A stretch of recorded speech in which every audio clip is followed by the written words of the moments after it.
Grand-père, tu peux me prêter 3 $. La voix de mon petit-fils résonnait sur le sol froid du centre commercial, où il était assis près de la fontaine centrale, entouré de pièces de monnaie éparpillées comme autant de miettes d'espoir. Je m'étais arrêté là juste pour prendre un café après mon rendez-vous chez le médecin quand je l'ai vu. Lucas, mon petit-fils de 26 ans, vêtu de son uniforme de travail au supermarché, comptait ses centimes avec la même concentration que celle que j'utilisais pour réviser des contrats pendant mes 40 années en tant qu'avocat d'entreprise. « Lucas, qu'est-ce que tu fais là, par terre ?» Il a levé les yeux, et c'est là que je l'ai vu. Les cernes profonds, le visage trop maigre, la chemise de son uniforme qui pendait désormais mollement sur ses épaules. Ce n'était plus le même garçon robuste qui m'avait rendu visite à Noël. Il me faut juste 3 $ de plus pour le bus, grand-père. Je me suis trompé dans mes comptes. Je me suis assis à côté de lui, au bord de la fontaine. Où est ta voiture? La Honda que tu as achetée l'année dernière? Lucas détourna le regard. Mélissa en avait besoin pour le travail. La sienne est tombée en panne. Mélissa, la femme qu'il avait rencontrée sur une application de rencontre et qu'il avait épousée après seulement 8 mois. La femme qui avait toujours une excuse pour ne pas venir au déjeuner de famille. Depuis combien de temps utilise-t-elle ta voiture? Environ 2 mois. Il rassembla rapidement ses pièces de monnaie. Ce n'est pas grave. Le bus fonctionne bien. Je m'appelle Tom, j'ai 71 ans et j'ai élevé 3 enfants après le décès de ma femme alors qu'ils étaient encore petits. J'ai appris à reconnaître quand quelqu'un que j'aime ment pour protéger une autre personne. Et mon instinct de grand-père me criait au secours. Lucas, quand as-tu mangé un repas correct pour la dernière fois? J'ai mangé au travail aujourd'hui. À quelle heure es-tu sorti du travail? À 2 heures. J'ai regardé ma montre. Il était presque 7 heures du soir. Et qu'as-tu mangé depuis? Silence. Il a tripoté ses pièces de monnaie, évitant mon regard. Allez, je t'emmène dîner. Ce n'est pas la peine, grand-père. Mélissa prépare le dîner à la maison. Où habitez-vous maintenant? Je savais qu'il avait quitté son appartement lorsqu'il s'était marié, mais je n'avais jamais visité sa nouvelle maison. Chez la mère de Mélissa. Temporairement. Pour économiser de l'argent. Temporairement. Le mot sonnait creux, comme s'il l'avait répété tant de fois qu'il avait perdu son sens. Depuis combien de temps est-ce temporaire? 5 mois. 5 mois. Un homme de 26 ans, avec un emploi stable, vivant chez sa belle-mère et comptant des pièces de monnaie sur le sol d'un centre commercial. Lucas, dis-moi une chose. As-tu accès à ton compte bancaire? Il m'a enfin regardé, et j'ai vu quelque chose qui m'a glacé le sang, la peur. Bien sûr que oui. Mais la façon dont il a dit, trop vite, trop défensive. Quand as-tu vérifié ton solde pour la dernière fois? Mélissa s'occupe de ces choses-là maintenant. Elle est meilleure que moi avec l'argent. J'ai senti mon estomac se nouer. Après des décennies passées à traiter des contrats d'entreprise, j'avais déjà vu ce schéma auparavant. Contrôle financier. Isolement social. La victime défendant l'agresseur. Mon garçon, j'ai une question à te poser, et je veux que tu sois honnête avec moi. Es-tu heureux? Ses yeux se sont remplis de larmes qu'il a rapidement clignées pour cacher. Je vais bien, grand-père. Je suis juste, un peu fatigué. C'est à ce moment-là que j'ai pris une décision.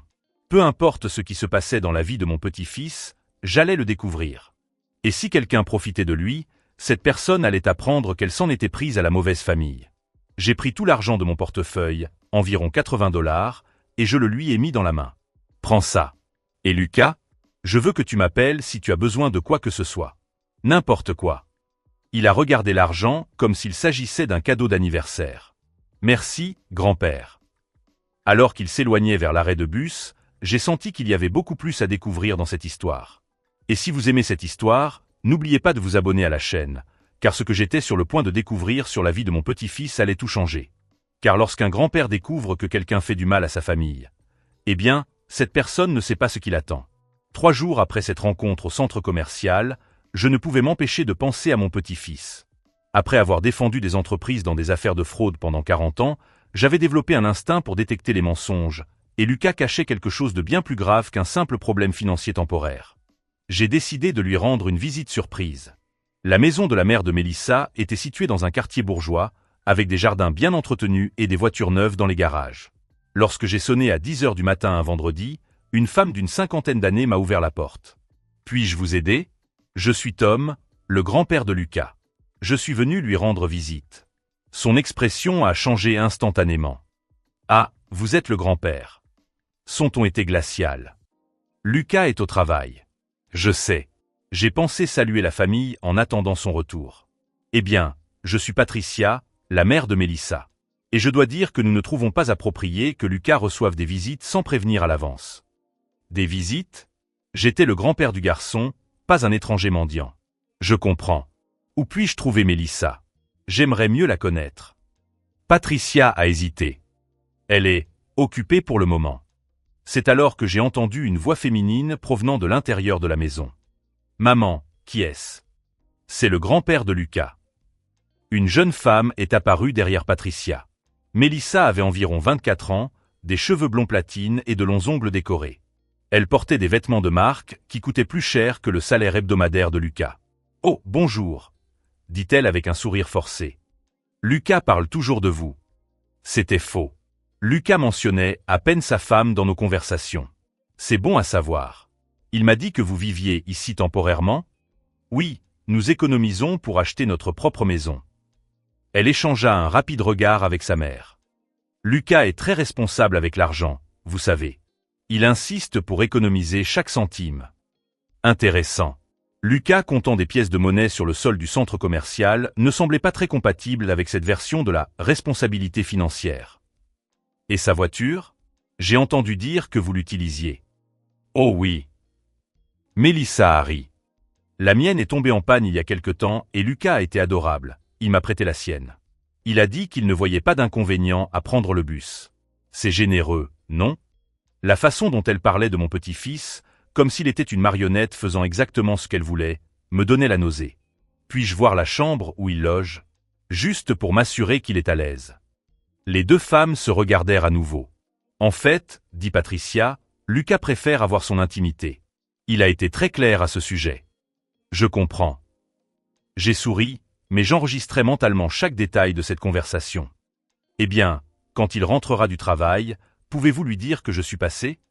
Bien sûr, a répondu Mélissa, mais quelque chose dans son regard me disait que Lucas ne saurait jamais que j'étais venu. Je suis reparti avec plus de questions que de réponses. Sur le chemin du retour, je me suis arrêté au supermarché où Lucas travaillait. Excusez-moi, je cherche Lucas Reynolds, ai-je dit au gérant. Je suis son grand-père. Lucas? C'est un garçon travailleur. Il est au rayon des produits d'entretien. J'ai trouvé mon petit-fils en train de ranger les étagères, concentré sur son travail. Quand il m'a vu, son visage s'est illuminé pour la première fois depuis des mois. Grand-père, que fais-tu ici? Je voulais te voir travailler. Et discuter un peu. Je l'ai regardé plus attentivement. Sa chemise d'uniforme était propre, mais elle avait au moins 3 raccommodages mal faits. Ses chaussures étaient usées jusqu'à la semelle. Pour quelqu'un qui était censé économiser de manière responsable, Lucas semblait manquer de l'essentiel. « Comment viens-tu travailler ?» lui ai-je demandé avec désinvolture. « En bus. 2 lignes différentes. Ça me prend 1h30 pour arriver. » Et Mélissa, comment va-t-elle travailler avec ta voiture? Lucas a marqué une pause, la main toujours sur le flacon de déterge. Elle ne travaille pas pour le moment. Elle cherche quelque chose de mieux. Depuis combien de temps cherche-t-elle? Environ 6 mois. 6 mois. Mélissa était donc au chômage depuis leur mariage, utilisant la voiture de Lucas pendant qu'il prenait le bus pour aller travailler, et d'une manière ou d'une autre, il économisait de l'argent. Lucas, j'ai besoin de te poser une question. As-tu accès à ton propre salaire? Il détourna le regard. Mélissa s'en occupe. Elle a ouvert un compte d'épargne pour notre maison. Et tu as déjà vu ce compte? Les relevés bancaires? Je n'en ai pas besoin. Je lui fais confiance. La façon dont il a dit « je lui fais confiance » ressemblait à quelqu'un qui essayait de se convaincre lui-même. Mon garçon, à quand remonte la dernière fois où tu as mangé au restaurant? Ou acheté de nouveaux vêtements? Lucas resta silencieux pendant un long moment. Mélissa dit que nous devons être prudents, que chaque dollar compte pour notre avenir. Et elle, est-elle aussi prudente? Il ne répondit pas, mais je vis ses mains trembler légèrement. Lucas, dis-moi où se trouve ta chambre chez Patricia. Elle est au sous-sol. Bien aérée, ajouta-t-il rapidement. Et silencieuse. Le sous-sol. Mon petit-fils vivait dans le sous-sol tandis que sa femme, sans emploi, utilisait sa voiture et contrôlait son argent. Es-tu heureux, Lucas? La question le prit au dépourvu. Ses yeux se remplirent de larmes qu'il cligna rapidement. Bien sûr que je le suis. Je suis marié, j'ai un emploi. Ce n'est pas ce que j'ai demandé. Il resta silencieux. Lucas, tu peux m'appeler à tout moment. À toute heure du jour ou de la nuit. Tu me le promets? Il acquiesça. Je suis parti en sachant exactement ce qui se passait. Mon petit-fils était systématiquement isolé, contrôlé financièrement et manipulé émotionnellement par une femme qui voyait en lui une source de revenus facile. Sur le chemin du retour, mon esprit était déjà en train d'élaborer un plan. Pendant des décennies, j'avais démasqué des personnes qui profitaient des autres. Mélissa et Patricia allaient bientôt découvrir qu'elles avaient choisi la mauvaise victime. Car quand quelqu'un s'en prend à ma famille, il ne sait pas à qui il a affaire. Et la première étape consistait à découvrir exactement où allait l'argent de mon petit-fils et qui d'autres étaient impliqués dans cette affaire. Cette nuit-là, je n'ai pas pu dormir. Les mots de Lucas résonnaient dans ma tête, je lui fais confiance. La même phrase que répètent les personnes naïves alors qu'elles sont systématiquement détruites par ceux qui devraient les aimer. Le samedi matin, j'ai décidé de mener une enquête plus approfondie. J'ai appelé mon vieil ami Charlie, un ancien détective à la retraite qui me devait quelques faveurs depuis l'époque où je l'avais aidé à régler des questions juridiques lors de son divorce. Tom, ça fait longtemps. Que puis-je faire pour toi? J'ai besoin d'une faveur discrète, Charlie. Une simple vérification des antécédents. Rien d'officiel. Bien sûr. De quoi s'agit-il? Mon petit-fils a épousé une femme nommée Mélissa Patricia Connor. Je soupçonne qu'elle profite financièrement de lui. J'ai besoin de savoir s'il y a un schéma récurrent. Je comprends. Envoie-moi ses coordonnées et je verrai ce que je peux faire. En attendant, j'ai décidé de me rendre à la banque où Lucas avait un compte depuis l'âge de 18 ans. Je connaissais la directrice, Sandra, depuis plus de 10 ans. Tom, comment vas-tu? Ça fait longtemps que je ne t'ai pas vu ici. Sandra, j'ai besoin d'un service. Mon petit-fils Lucas, tu te souviens de lui? Bien sûr. Ce jeune homme poli qui vient ici depuis des années. D'ailleurs, je me suis inquiété pour lui ces derniers temps. Mon estomac s'est noué. Pourquoi t'inquiètes-tu? Sandra a regardé autour d'elle et a baissé la voix. Eh bien, je ne peux pas te donner de détails spécifiques sur le compte, mais disons que ses habitudes ont radicalement changé au cours des 6 derniers mois. Et pas pour le mieux. Comment ça? Des virements importants et fréquents vers un compte externe. Toujours le jour où son salaire est versé. C'est comme si... Elle a hésité. Comme si quelqu'un vidait son compte. Je ne peux pas le confirmer, mais, vous comprenez. Je sentis une colère froide monter en moi. Sandra, hypothétiquement parlant, si quelqu'un contrôlait financièrement une autre personne, quels seraient les signes? Eh bien, hypothétiquement, nous verrions le titulaire du compte se présenter rarement en personne. Des virements automatiques vers des comptes contrôlés par des tiers. Des changements de mots de passe à l'insu du titulaire d'origine. Et surtout, la personne contrôlée semblerait ne pas avoir une connaissance complète de ses propres finances. Chaque mot était un coup de poignard. Et y a-t-il un moyen de protéger cette personne? S'il y avait des preuves de coercition ou de fraude, oui. Mais il faudrait que le titulaire du compte porte plainte lui-même. Je suis sorti de la banque avec plus d'informations que je ne l'aurais souhaité. Mon petit-fils était systématiquement volé, et légalement, je ne pouvais pas faire grand-chose sans sa coopération. Le lundi, Charlie m'a appelé avec des nouvelles qui m'ont fait bouillir le sang. Tom, votre suspicion était fondée. Mélissa Patricia Connor a un passé intéressant. Racontez-moi. 3 relations sérieuses au cours des 5 dernières années. Toutes ont suivi le même schéma. Homme de la classe moyenne, mariage rapide, déménagement dans la maison familiale, et les 3 hommes précédents ont tous signalé des problèmes financiers pendant la relation. Tous les 3. Oui. Et voici ce qui est intéressant. 2 d'entre eux ont déposé plainte pour abus financiers, mais ont retiré leur plainte. Le 3e a déménagé après le divorce, apparemment ruiné. Bon sang. Il y a plus. Sa mère, Patricia Connor, a des antécédents de petites escroqueries financières. Rien qui ait abouti à une condamnation, mais plusieurs plaintes classées. Des escroqueries à la carte de crédit, des prêts frauduleux, ce genre de choses. C'est donc une affaire de famille. On dirait bien. Elles choisissent des cibles spécifiques, des hommes jeunes, qui travaillent, sans famille proche ou avec des familles éloignées. Lucas correspond parfaitement au profil. J'ai raccroché le téléphone avec un mélange de colère et de détermination. Mon petit-fils était tombé dans le piège de prédatrice expérimentée qui détruisait systématiquement sa vie. Cet après-midi-là, j'ai décidé d'agir de manière plus directe. Je suis retourné au supermarché et j'ai attendu que Lucas sorte du travail. Grand-père, que fais-tu ici? Je suis venu te chercher. Allons dîner. Je ne peux pas, Mélissa m'attend à la maison. Lucas, réponds-moi. À quand remonte la dernière fois où tu as choisi ce que tu voulais manger? Ce que tu voulais faire? Où tu voulais aller? Il est resté silencieux pendant un long moment. Grand-père, pourquoi me poses-tu ces questions? Parce que je m'inquiète pour toi. Et parce que j'ai des informations que tu dois connaître. J'ai réussi à le convaincre de m'accompagner dans un snack-bar voisin. Pendant qu'il dévorait un hamburger, visiblement affamé, je lui ai fait part d'une partie de ce que j'avais découvert. Lucas, je dois te dire quelque chose à propos de Mélissa. Grand-père, s'il te plaît. Elle n'est pas la première. Il y a eu d'autres hommes avant toi. 3, pour être exact. Tous ont vécu la même situation que toi actuellement. Sa fourchette s'est arrêtée à mi-chemin de sa bouche. Que veux-tu dire? Contrôle financier. Isolement de la famille. Vie dans le sous-sol pendant qu'elle vit confortablement. Lucas, tu fais partie d'un schéma. Des larmes ont commencé à se former dans ses yeux. Ce n'est pas vrai. Mélissa m'aime. Je suis sûr qu'elle dit ça. Tout comme elle l'a dit aux 3 autres. Il repoussa son assiette. Grand-père, arrête. Tu ne comprends pas notre situation.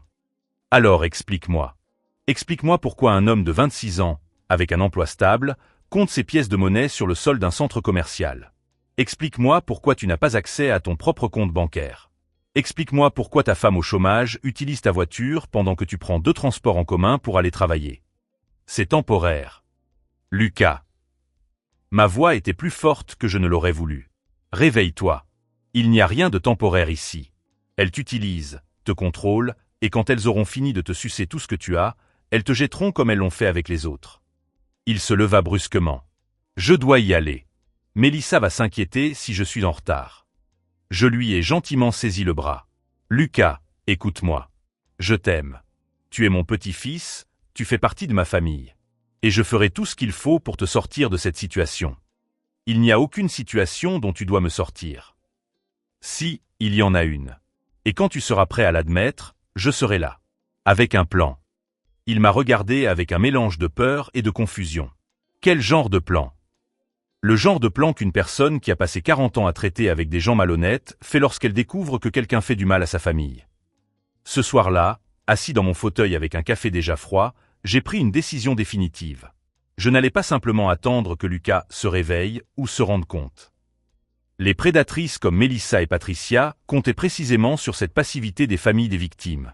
Pendant des décennies, j'avais aidé des entreprises à se remettre de fraudes internes, démasquer des réseaux de corruption et dénoncer des personnes qui profitaient de la bonne foi d'autrui.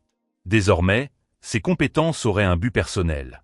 Mélissa et Patricia avaient commis une erreur fatale. Elles avaient choisi comme victime le petit-fils d'une personne qui savait exactement comment traiter les gens comme elle. Et contrairement aux 3 autres hommes qu'elles avaient détruits, Lucas avait quelque chose qu'il n'avait pas. Un grand-père qui n'allait pas abandonner, qui n'allait pas accepter la situation et qui n'allait pas s'arrêter tant qu'il n'aurait pas vu ces 2 femmes payer pour chaque centime qu'elles avaient volé et chaque larme qu'elles avaient causée. Le plan commençait à prendre forme dans mon esprit. Ce ne serait pas rapide, ce ne serait pas simple, mais ce serait absolument dévastateur. Car quand on s'en prend à la famille d'un avocat à la retraite qui a du temps, des ressources et une compréhension approfondie du fonctionnement du système juridique, eh bien, on vient de commettre la plus grande erreur de sa vie. Le mercredi suivant, j'ai commencé à mettre en œuvre un plan que j'avais perfectionné pendant 40 ans en traitant des fraudes d'entreprise. La première règle dans tout cas d'abus financier, tout documenter avant d'agir. J'ai appelé mon ancien cabinet d'avocats. Jennifer, j'ai besoin d'un service. As-tu toujours accès à ces enquêteurs judiciaires que nous utilisions dans les affaires de détournement de fonds? Bien sûr, Tom. De quoi as-tu besoin? Une analyse complète des mouvements financiers. Compte bancaire, carte de crédit, historique des virements. Et je veux que ce soit discret. Compris. Envoie-moi les données. Pendant ce temps, Charlie avait fait des progrès significatifs dans l'enquête sur les antécédents. Jeudi, il s'est présenté à mon bureau à domicile avec un gros dossier. Tom, c'est pire que ce que nous pensions. Il a étalé des photos et des documents sur la table. Mélissa et Patricia ne sont pas seulement des opportunistes. Elles mènent une escroquerie systématique depuis au moins 8 ans. Les photos montraient différents hommes à différentes époques, tous jeunes, travailleurs, avec le même regard perdu que je voyais chez Lucas. Voici David Martinez, dit Charlie en montrant une photo. Technicien informatique. Il a épousé Mélissa en 2018. 6 mois plus tard, il avait perdu son appartement, sa voiture et ses économies. Il a fini par vivre dans le sous-sol de la maison de Patricia, exactement comme Lucas. Que lui est-il arrivé? Il a tenté de se suicider. Il a survécu, mais il en a gardé des séquelles. Sa famille m'a dit que David faisait encore des cauchemars. J'ai senti un frisson me parcourir l'estomac. Et les autres? Michael Thompson, gérant de magasin. Même schéma. Mariage rapide, contrôle financier, isolement de la famille. Quand il a essayé de réagir, Patricia a falsifié des documents affirmant qu'il avait des problèmes mentaux. Il a perdu son emploi et il lui a fallu 2 ans pour rétablir sa réputation. Mon Dieu! Le troisième était Kevin Walsh. Il a découvert le stratagème et a décidé de les dénoncer. La veille de son rendez-vous avec la police, il a eu un accident de voiture. Les freins ont lâché. Par coïncidence, Patricia venait de suivre un cours de mécanique automobile. J'ai regardé Charlie. Vous suggérez que... Je suggère que ces deux-là sont bien plus dangereuses qu'elles n'en ont l'air. Et si Lucas essaie de s'en sortir tout seul, il pourrait finir comme Kevin. Cette révélation a complètement changé mon approche. Je n'avais pas seulement affaire à des escrocs financiers, mais à des personnes prêtes à recourir à la violence pour protéger leurs manœuvres frauduleuses. J'ai passé le week-end à élaborer une stratégie qui soit non seulement légale, mais qui les protège aussi physiquement. Le lundi, j'avais un plan en 3 phases. Phase 1, documentation irréfutable de tous les crimes. Phase 2, isolement financier de Mélissa et Patricia. Phase 3, sauvetage de Lucas avec une protection juridique complète. J'ai commencé par la documentation. L'enquêteur judiciaire recommandé par Jennifer, un ancien agent du FBI nommé Marcus Sullivan, m'a rejoint mardi. Monsieur Mitchell, j'ai examiné les mouvements financiers préliminaires. Ce que j'ai trouvé est un schéma classique d'abus financiers systématique. Il m'a montré des graphiques et des tableaux. Au cours des 6 derniers mois, 100% du salaire de Lucas a été transféré sur des comptes contrôlés par Mélissa. Elle lui redistribue ensuite de petites sommes, jamais plus de $20 par semaine. Et le reste? Des virements vers des comptes au nom de Patricia, des paiements pour des cartes de crédit que Lucas n'a jamais vues, et quelque chose d'intéressant, des dépôts réguliers sur un compte d'épargne qui s'accumulent en vue d'un achat futur. Quel type d'achat? Une maison en Floride. D'une valeur de $450 000. Exclusivement au nom de Patricia. J'ai senti ma colère monter. Elles ne volaient pas seulement Lucas, elles utilisaient son argent pour acheter une maison de retraite à la mère de Mélissa. Il y a plus, a poursuivi Marcus. J'ai trouvé des virements similaires sur les comptes des ex-maris de Mélissa. Au total, nous parlons de plus d'1,2 million volés en 8 ans. $1,2 million. Elles avaient transformé le mariage en une machine industrielle de vol. Marcus, j'ai besoin que vous prépariez un rapport complet. Avec une chronologie, les montants exacts et des comparaisons avec les autres cas. Et je veux qu'il soit incontestable devant un tribunal. Compris. 2 semaines? 1 semaine. Et Marcus, s'il se doute de quelque chose et essaie de déplacer l'argent. J'y ai déjà pensé. J'ai des contacts au service des fraudes de la banque. S'il y a des mouvements suspects, ils peuvent geler les comptes immédiatement. Pendant que Marcus travaillait sur la documentation financière, j'ai mis en œuvre la 2e phase. Si vous suivez cette histoire de manipulation familiale, n'oubliez pas de vous abonner à la chaîne, car ce qui s'est passé ensuite a démontré comment l'expérience juridique peut être utilisée pour protéger ceux que nous aimons. Je me suis rendu discrètement à la banque où Mélissa avait ouvert les comptes. Grâce à ma carte d'avocat à la retraite et à quelques anciennes relations, j'ai pu accéder au registre des signatures des documents que Lucas était censé avoir signés. Ce que j'ai découvert était dévastateur. Au moins 7 documents comportaient des signatures clairement falsifiées. Mélissa avait essayé d'imiter l'écriture de Lucas, mais elle avait commis des erreurs élémentaires que n'importe quel expert en graphologie aurait pu repérer. Jeudi, j'ai reçu un appel inattendu de Lucas. Sa voix tremblait. « Grand-père, j'ai quelque chose à te dire. » « Que s'est-il passé ? » ?»« Mélissa. Elle a dit que tu étais allé chez elle la semaine dernière. Que tu avais posé des questions sur moi. »« Oui, j'y suis allé. » Elle était furieuse. Elle a dit que tu essayais de détruire notre mariage. Et Patricia. Sa voix est devenue encore plus faible. Patricia a dit que si tu continues à te mêler de notre vie, elles vont me faire déménager. Loin de toi. J'ai senti mon sang bouillir. Elles aggravaient la situation, utilisant des menaces pour isoler Lucas encore plus. Lucas, écoute-moi bien. Tu me fais confiance ? Bien sûr que je te fais confiance. Alors j'ai besoin que tu fasses exactement ce que je vais te demander. Ne pose pas de questions, fais-le simplement. Tu peux faire ça pour moi? D'accord. Demain, pendant ta pause déjeuner, va à la banque où tu as toujours eu ton compte. Demande à Sandra, la directrice, elle te connaît depuis que tu es adolescent. Demande-lui de te montrer tous les mouvements de ton compte au cours des 6 derniers mois. Tous. Et demande-lui une copie imprimée. Grand-père, Mélissa a dit que cela pourrait causer des problèmes avec Lucas. J'ai utilisé mon ton le plus ferme. Ton compte bancaire. Ton argent. Ton droit légal. Mélissa n'a pas le pouvoir de t'empêcher de consulter tes propres relevés bancaires. Il y eut un long silence. D'accord. Je vais le faire. Et Lucas? Ne dis pas à Mélissa ou à Patricia que tu l'as fait. Du moins, pas pour l'instant. Pourquoi? Parce que je te fais confiance, et j'ai besoin que tu me fasses confiance. Le vendredi après-midi, Lucas se présenta à ma porte, un dossier à la main et les larmes coulant sur son visage. « Grand-père, dit-il d'une voix brisée. Tu avais raison. Surtout. » Il avait vu les relevés bancaires. 22 400 $ en 6 mois, tout son salaire, transféré vers des comptes qu'il n'avait jamais autorisés. Des virements signés de sa signature, mais clairement falsifiés. Elles ont tout volé, a-t-il dit en s'effondrant dans mon fauteuil. Chaque centime que j'ai gagné cette année. Et moi, j'ai signé des papiers sans les lire, grand-père. Elles ont dit que c'était pour notre compte joint. Lucas, ce n'était pas ta faute. Ce sont des professionnels. Elles ont fait ça à au moins 3 autres hommes avant toi. Je lui ai parlé de David, Michael et Kevin. Du schéma systématique. Des preuves que j'avais recueillies. Que dois-je faire maintenant? Demanda-t-il. Maintenant, tu me laisses m'occuper de ça. Mais d'abord, je veux que tu prennes une décision définitive. Veux-tu retrouver ta vie? Veux-tu te libérer d'elle? Il m'a regardé avec une détermination que je n'avais pas vue depuis des mois. Oui. Alors à partir de maintenant, tu fais exactement ce que je te dis. Quand je te le dis. Parce que nous allons entrer en guerre, Lucas. Et elles n'accepteront pas de perdre sans se battre. Ce soir-là, j'ai appelé Marcus, Sandra, Charlie et Jennifer. J'ai organisé des réunions. J'ai préparé des documents. J'ai demandé des ordonnances judiciaires préliminaires. Pendant 40 ans, j'avais aidé des entreprises à se remettre de fraudes internes. À présent, j'allais utiliser chaque astuce, chaque relation, chaque stratégie juridique que je connaissais pour détruire systématiquement 2 femmes qui avaient transformé la vie de mon petit-fils en cauchemar. Mélissa et Patricia ont commis 2 erreurs fatales. Premièrement, elles ont choisi comme victime un membre de ma famille. Deuxièmement, elles ont complètement sous-estimé à qui elles avaient affaire. Le lundi suivant, je me rendrai au bureau du procureur avec suffisamment de preuves pour les poursuivre toutes les 2 pour fraude, falsification, extorsion et abus financiers.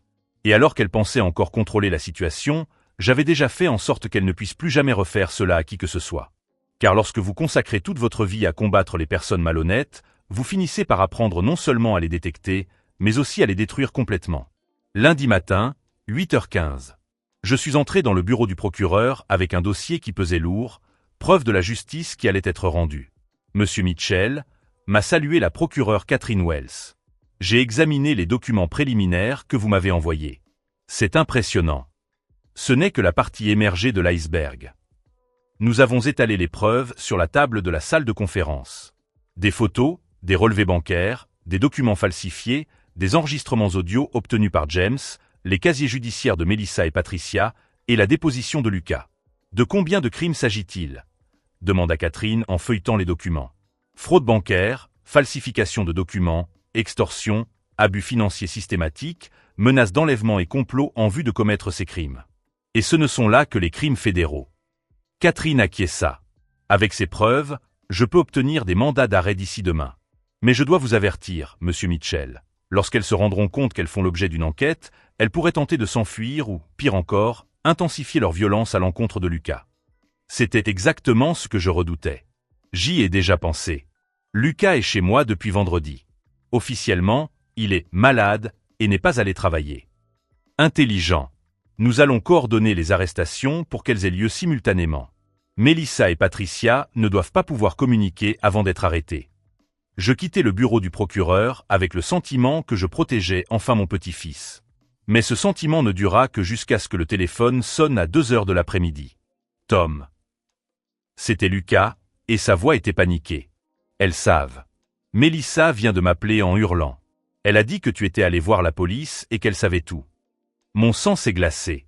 Comment le savent-elles? Je ne sais pas, mais Patricia est venue me chercher à mon travail. Quand elle a découvert que je n'étais pas là depuis 3 jours, elle a pété les plombs. Elle s'est mise à crier que j'étais un traître et qu'elles allaient me poursuivre pour abandon du domicile conjugal. Lucas, écoute. Reste chez moi. Ne sors sous aucun prétexte. Je vais appeler Catherine et accélérer les arrestations. Mais avant que je puisse raccrocher, Lucas m'a interrompu. Grand-père, il y a autre chose. Mélissa a dit quelque chose d'étrange au téléphone. Elle a dit que si je ne rentrais pas à la maison avant ce soir, quelque chose de très grave allait se produire. Elle a dit que tu n'étais pas le seul à avoir des avocats. J'ai senti un frisson me parcourir l'échine. J'ai immédiatement appelé Catherine. Catherine, elles sont au courant de l'enquête. Nous devons agir maintenant. Comment peuvent-elles être au courant? L'affaire est confidentielle. Je ne sais pas, mais elles profèrent des menaces directes contre Lucas. Elles sont peut-être en train de préparer leur fuite. D'accord, je vais accélérer les mandats. Je peux envoyer des agents chez elles dans 2 heures. 2 heures. Cela me semblait une éternité. À 4h30 de l'après-midi, mon téléphone a de nouveau sonné. C'était un numéro que je ne connaissais pas. Tom Mitchell? Oui. Ici Patricia Connor. Je pense que nous devons parler. Ma première réaction a été de raccrocher. Mais quelque chose dans sa voix m'a fait hésiter. À propos de quoi? À propos du malentendu créé par votre petit-fils. À propos des mensonges qu'il vous a racontés. Il n'y a pas de malentendu, Patricia. J'ai des preuves de tout ce que vous avez fait. Elle a ri. Un son froid qui m'a donné des frissons. Des preuves? Tom, je pense que vous ne comprenez pas la situation. Lucas a signé des documents donnant à Mélissa le contrôle total de ses finances. Légalement. C'est un adulte qui a fait ses propres choix. Les documents falsifiés n'ont aucune valeur. Falsifiés. Sa voix semblait sincèrement surprise. Tom, je pense que quelqu'un vous a mal informé. Tous les documents ont été signés en présence d'un notaire. J'ai les copies certifiées conformes. J'ai senti mon estomac se nouer. C'est impossible. Et ce n'est pas tout. Lucas a des antécédents de troubles psychologiques dont vous n'avez apparemment pas connaissance. Dépression sévère, tendance autodestructrice.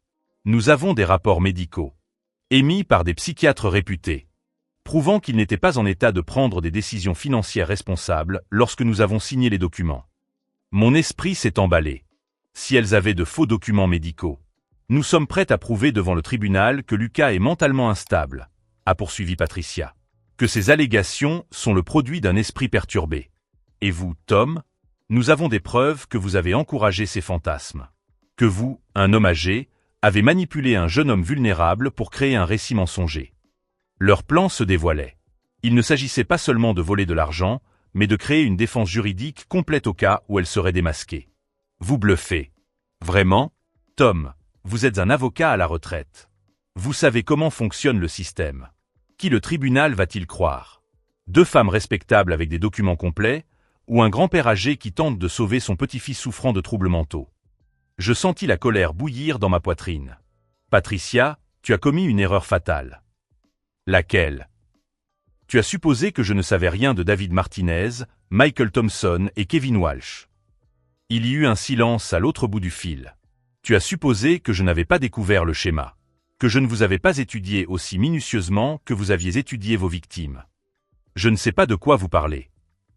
Bien sûr que vous le savez.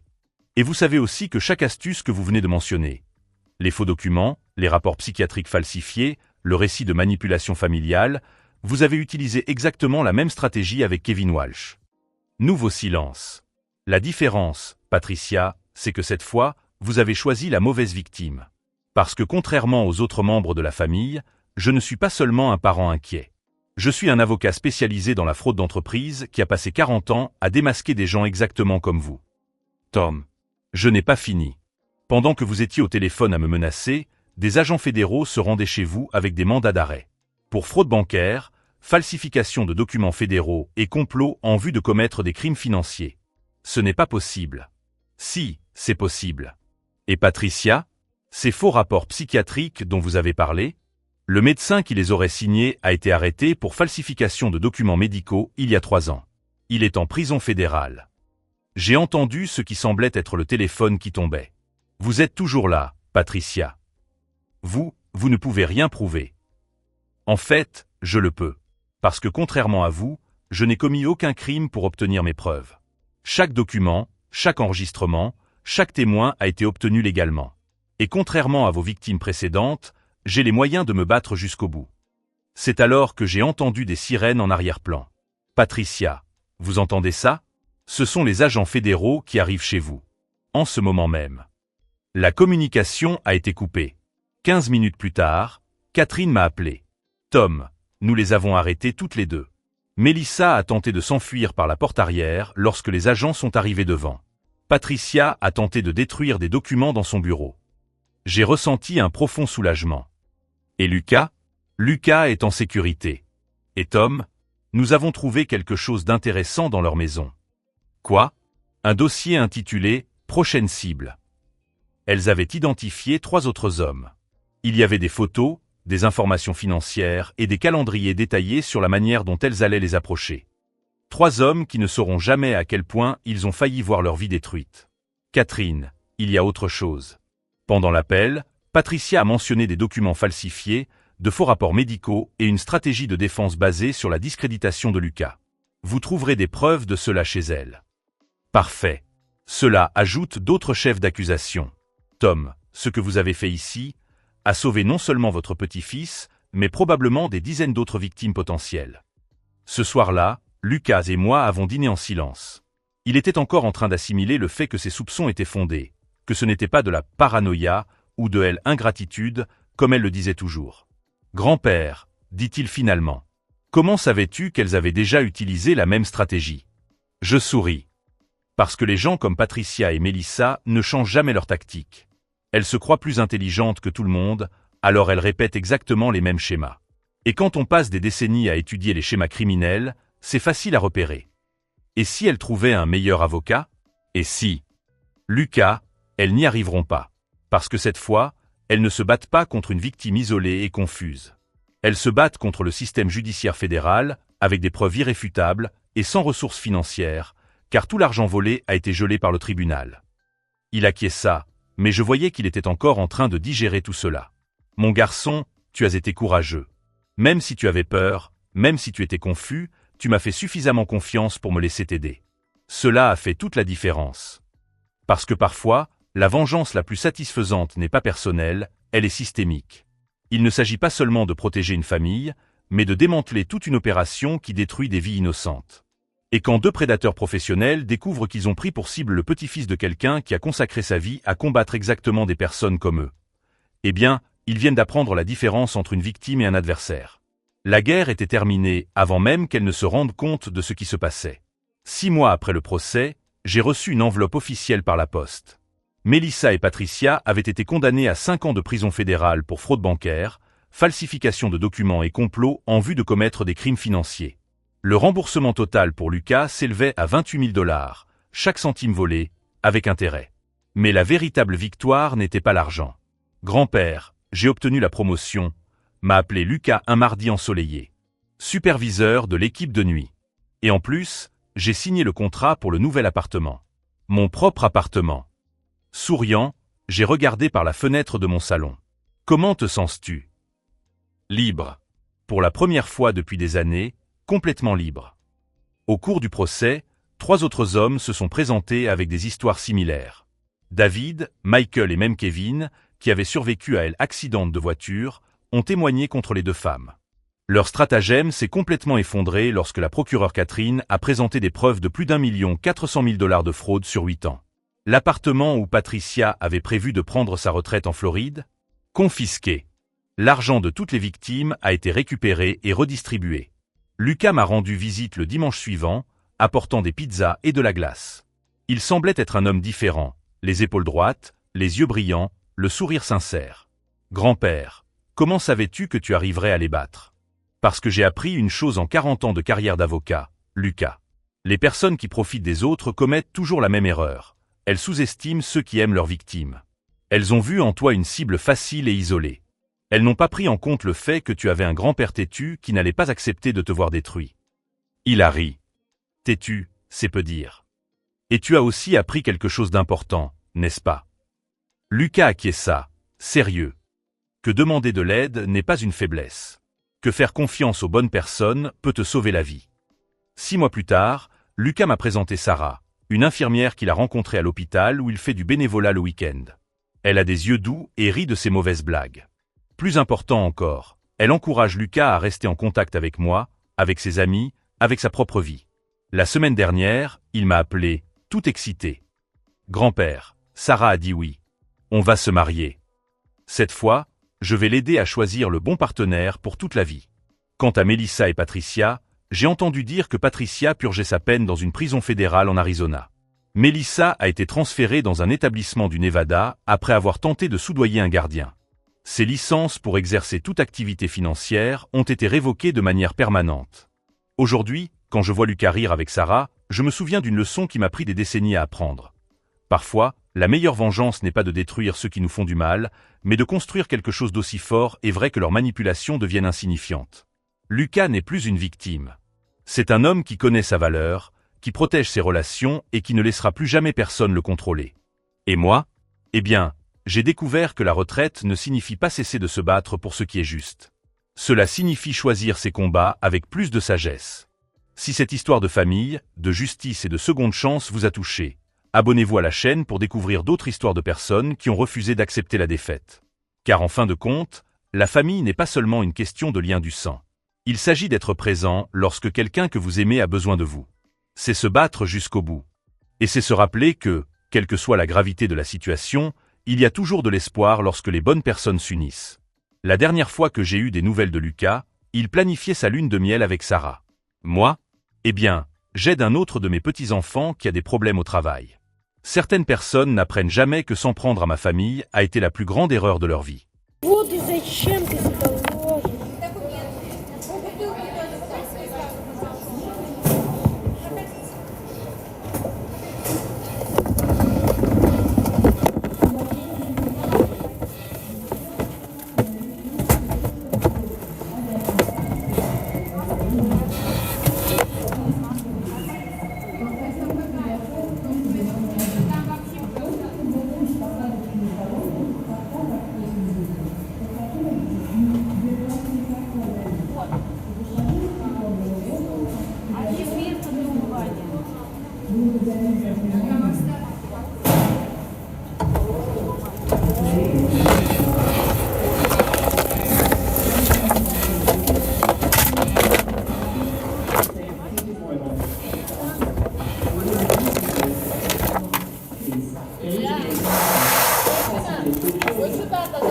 Выйдите с туда, пожалуйста.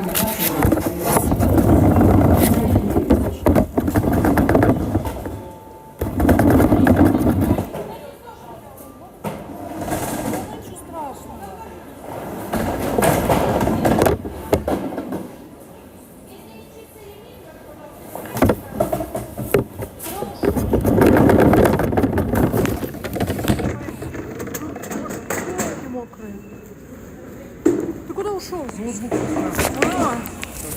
А что у тебя кроссовки мокрые?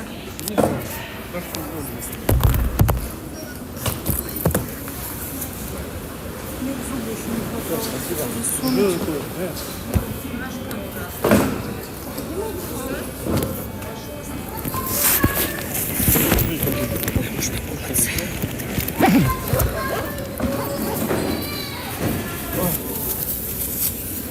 Ноутбук еще 10 раз проверят.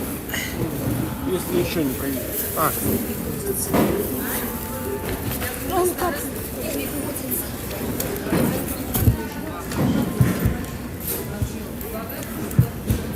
Жень, хватит. Большой всех. Есть свой билет, занимайся. Паспорт век.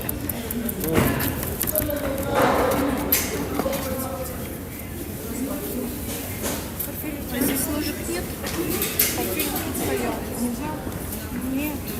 Ты не знал.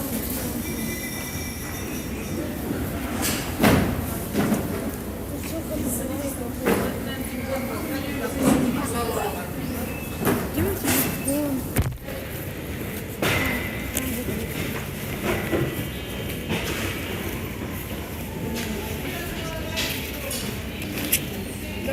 билеты все вместе, вот так в паспорт вложили. Ну, нету паспорта. Так, где большой багаж? А? Где багаж большой? Какой бы ваш? А, точно. Там. Все. Возьми рюкзак. Где твоя куртка? У тебя. У меня все. Он даже с-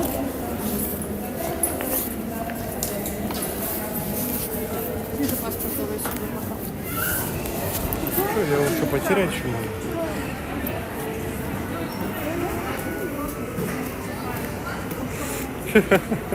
Вот вау, фейлвейка. Да, идеально все. Идем дальше. Все, пока.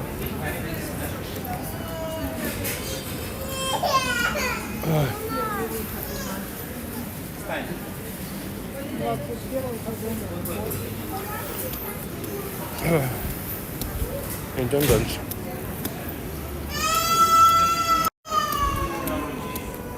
Как вам мои кроссовки? Идеально, да?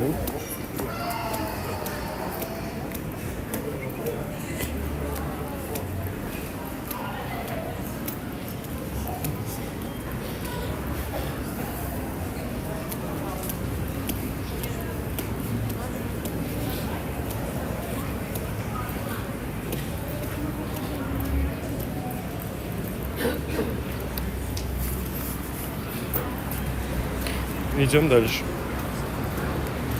Завтрак шаурмичный. Вкусно.